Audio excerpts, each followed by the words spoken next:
Hello बच्चों, अस्सलाम वालेकुम and very good evening to all of you. Welcome to Shahid Siraj education point. जैसा कि आप सब जानते हैं, फोर्थ सेमेस्टर का एग्ज़ाम चल रहा था, तो I was too much busy with the fourth semester students. तो day before yesterday they have completed their examinations. Now I am back to you, my dear students. Yes, my dear, I am talking to the students of second semester and third semester. तो आज से हम क्या करेंगे, again एक हफ्ते में 3 दिन क्लास होगी सेकंड सेमेस्टर की और 3 दिन क्लास होगी थर्ड सेमेस्टर की। ठीक है, तो आज का date today it is Thursday, Friday and Saturday I am going to take third semester यानी psychological foundations of education, and then after Monday, Tuesday and Wednesday तो I will be taking the subject और we can say the class second semester. तो चलते हैं बेटा, start करते हैं। आपको पता है कि पिछले वीडियो में हमने बात की थी operant conditioning. We have discussed operant conditioning theory. तो उसमें हमने इंट्रोडक्शन भी आपको दिया and I have explained you the experiment जो रैट पे किया गया था। ठीक है, तो बेसिकली अंडरस्टैंड हो गया कि ऑपरेंट कंडीशनिंग का मतलब क्या है। तो इससे पहले हमने एक थ्योरी पढ़ी थी क्लासिकल कंडीशनिंग, जो कि इवान पेवलॉफ ने दी है। बहुत ही इंपॉर्टेंट थ्योरीज है, अक्सर एग्जाम्स में इसके बारे रिलेटेड क्वेश्चन आते हैं। ठीक है, तो आज हम बात करेंगे what are the important determinants of the operant conditioning, right. तो कल ही मैंने इससे पहले इस वीडियो में मैंने मेंशन किया था कि वी आर नेक्स्ट लेक्चर जो होगा that will be about the reinforcement, types of reinforcement and schedules of reinforcement. So what is today's topic, my dear? It is actually the determinants of what? Operant conditioning. और इसी में एक determinant आता है that is reinforcer or you can say reinforcement. Yes, my dear, reinforcement बहुत ही important question है question है, अक्सर एग्जाम में आता है। ठीक है, आज हमारा जो टॉपिक होगा वो क्या होगा, व्हाट इज रेनफोर्समेंट। शाबाश। Number next, types of reinforcement, types of reinforcement. ठीक, and number third my dear, schedules of reinforcement, schedules of reinforcement. Okay my dear, so these are the 3 things that we are going to discuss. तो चलते हैं बेटा, start करते हैं। Okay my dear, तो चलते हैं बेटा, स्टार्ट करते हैं। What is reinforcement? देखो, sometimes reinforcement it is interchangeably we can related this with reward. Yes my dear, reward. But what is reinforcement? Simple example through हम आपको सिखाएंगे, लेकिन पहले हम डिफाइन करेंगे व्हाट इज रेनफोर्समेंट। देखिए, reinforcement is any event, any object और any situation the presentation और withdrawal of which increases the livelihood of that very response. In short we can say, अगर हम किसी चीज, कोई बच्चे को अगर कोई चीज देते हैं, वो चीज जब लेता है उसको एनकरेजमेंट मिल जाती है, वो इसकी जो रेस्पॉन्स लेवल है वो बढ़ जाती है। तो मैंने इसे कोई चीज दिया तो that means it is presentation.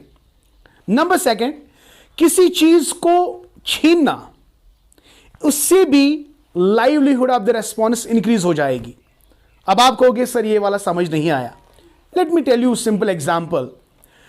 Reinforcement, इस डेफिनेशन को अगर हम लेंगे ना, मैंने आपको कहा इट इज एन इवेंट और it is a situation the presentation और withdrawal of which increases the responses, increases the response. Simple, अगर मैंने किसी चीज को प्रेजेंट किया तो इसका मतलब है it is called positive reinforcement, किसी चीज को देना।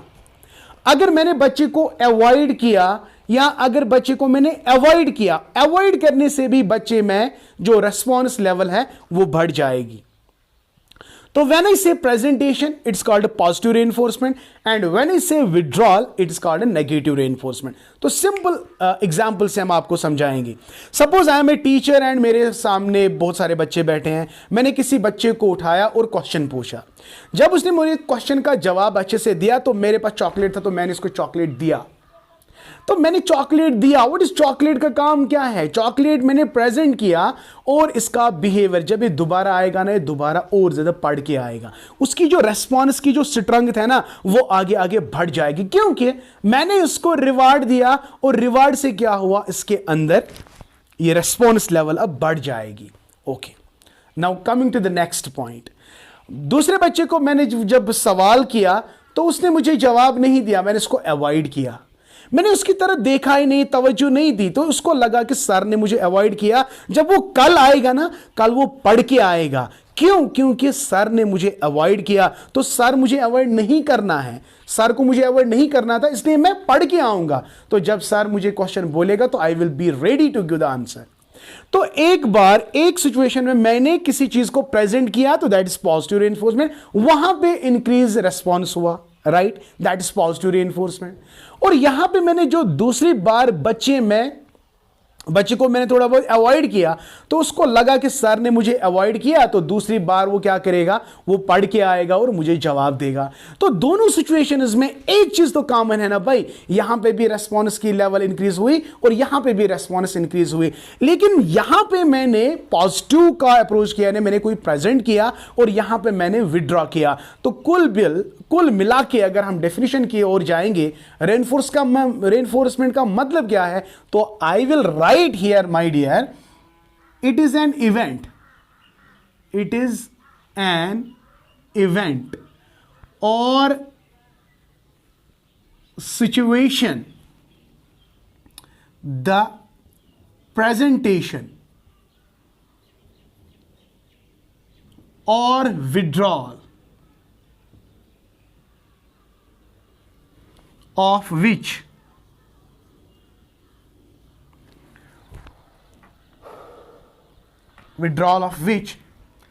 increases the rate of response. So simple. Now, इस डेफिनेशन में बेटा दो किस्म के रेनफोर्समेंट आपको मिलेंगे। वन, अगर मैं कहूंगा मैं किसी चीज को प्रेजेंट कर रहा हूं, प्रेजेंटेशन, तो my dear it is a positive reinforcement. It is positive reinforcement. And when I say withdrawal, तो I can say it is a negative reinforcement. I hope बेटा this is clear to you. तो कल जाके अगर आपके exam में ये पूछा जाता है कि what is reinforcement and what are the two types of reinforcement, तो आप क्या लिखोगे, सर रेनफोर्समेंट बेसिकली जो कॉन्सेप्ट है ये हमें कहां से मिल रहा है, ऑपरेंट कंडीशनिंग थ्योरी से. तो according to this reinforcement it is an event और सिचुएशन द प्रेजेंटेशन और withdrawal of which increases the rate of the response. Simply अगर आपने प्रेजेंट किया तो इट इज पॉजिटिव रेनफोर्समेंट, अगर आपने विड्रॉ किया तो इट्स कॉल्ड नेगेटिव रेनफोर्समेंट. इसमें अभी जो मैंने एग्जांपल आपके सामने रखी, अभी मैंने एग्जांपल आपको दी, तो वो आप इस एग्जांपल वो आप इसमें लिख सकते हो. So this is what we called as reinforcement. I hope बेटा this concept is clear. Now directly चलते हैं अब what are the different schedules of the reinforcement. So here we are my dear. Okay, now coming to the schedules of reinforcement my dear.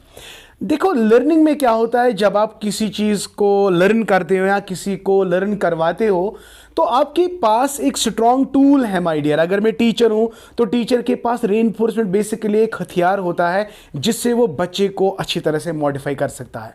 ठीक, तो लेकिन हमेशा reinforcement का खास ख्याल रखना होता है कि कब आपको रेनफोर्समेंट देना है और कब आपको नहीं देना है.